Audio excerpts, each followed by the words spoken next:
chers amis de la presse, tant nationale qu'internationale, distingués invités et vous tous les amis de la diaspora, bonjour. Le programme de ce jour se présente de la manière suivante. Juste après l'hymne national, nous suivrons la communication du camarade Benjamin Bonipa, secrétaire permanent et chef de la délégation de l'ASM 23 à Doha. Suivra l'étape des questions et réponses. Nous clôturons ces échanges par l'hymne national.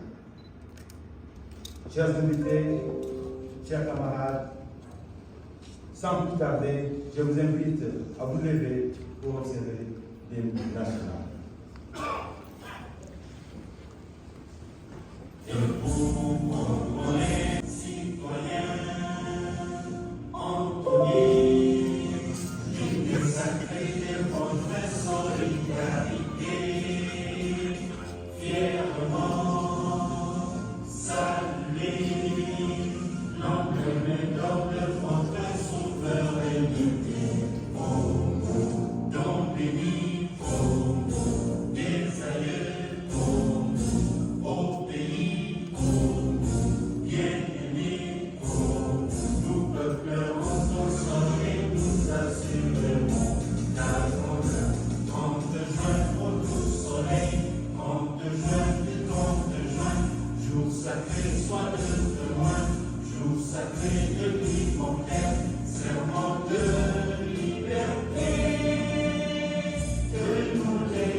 Et le directeur de cabinet du coordonnateur de l'Alliance Fleuve Congo FCM 23.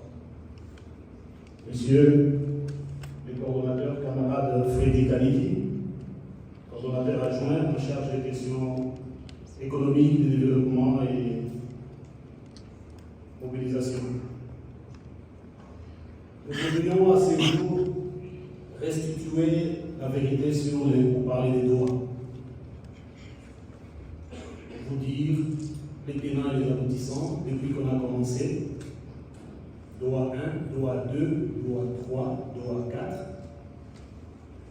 4 épisodes déjà écoulés. Et bientôt, nous projetons Doha 5. Mais il s'est dit beaucoup de choses et des contre-vérités. Nous sommes en crise. Il y a un conflit armé entre notre organisation et le régime de Kinshasa.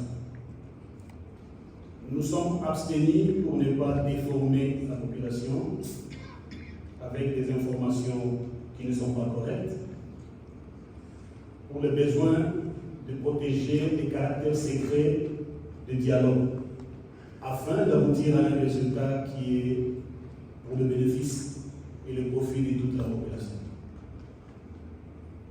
Mais l'autre camp a profité pour inoculer les réseaux sociaux de tous les mensonges monstrueux, en commençant par les récents accords signés entre la République démocratique du Congo et la République du Rwanda, dans les accords de Washington.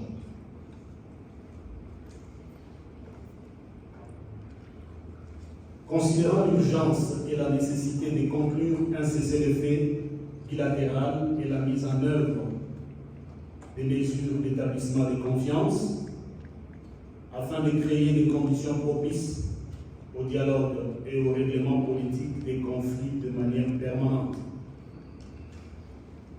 Tenant compte de l'accord de Washington entre la République démocratique du Congo et le Rwanda, du 25 juin 2025, 27 juin, où les partis se disent conscients des négociations en cours entre la RDC et la FCM 23 sous la médiation de l'État du Qatar à Doha, et de l'obligation des partis de leur apporter leur plein soutien pour le mener à bien. Tenant compte également du même accord de Washington, en ce que le parti déclare qu'afin de promouvoir une cessation durable des conflits et de réaliser les potentiels économiques de la région, elle soutient les négociations en cours entre la RDC et l'AFC M23 sous la médiation de l'État du Qatar à Doha, et les efforts visant à désarmer et à démobiliser les groupes armés non étatiques. Considérant l'acte d'engagement de Goma du 23 janvier 2008, qui distingue les groupes armés nationaux de notre organisation qualifiée de mouvement politico-militaire, et que l'existence même des groupes armés fait partie des causes profondes des conflits qui opposent l'AFC M23 au gouvernement de Kinshasa.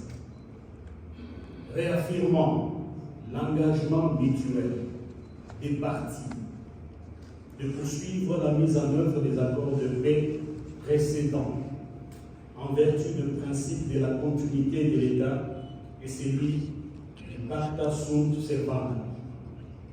Nous, l'AFC M23, nous vous déclarons aujourd'hui que nous sommes en conflit armé avec les gouvernements de la République, les gouvernements, le régime de Kinshasa. Et ces conflits ont des causes. Et c'est à vous maintenant, les femmes et les hommes de presse, de savoir quelles sont ces causes profondes. La première est la mauvaise gouvernance, qui a des corollaires comme la discrimination, l'État failli, la non-application des différents accords précédents, Sun City 2003, acte d'engagement de Goma 2008,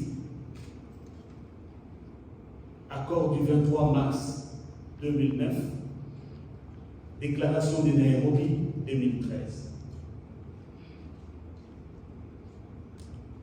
Une communauté internationale. Parmi les causes profondes des conflits de la RDC, nous avons la communauté internationale qui évite de traiter les causes profondes des conflits. Elle devient complaisante et complice des régimes de Kinshasa. L'autre cause profonde, ce sont les groupes armés. Le pouvoir des régimes de Kinshasa entre en collision avec les groupes armés pour perpétrer des affres et des exactions contre une partie de la population ou une zone linguistique. Hier, c'était contre la communauté Tutsi, en général, les Banyamulenge et les rwandophones. Et aujourd'hui, ça devient tous les Swahiliformes. C'est parmi les causes profondes du conflit. Vous avez les tribalismes, une autre cause profonde du conflit. La personne qui vous parle ici a mené la délégation de l'AFC M23 à Kinshasa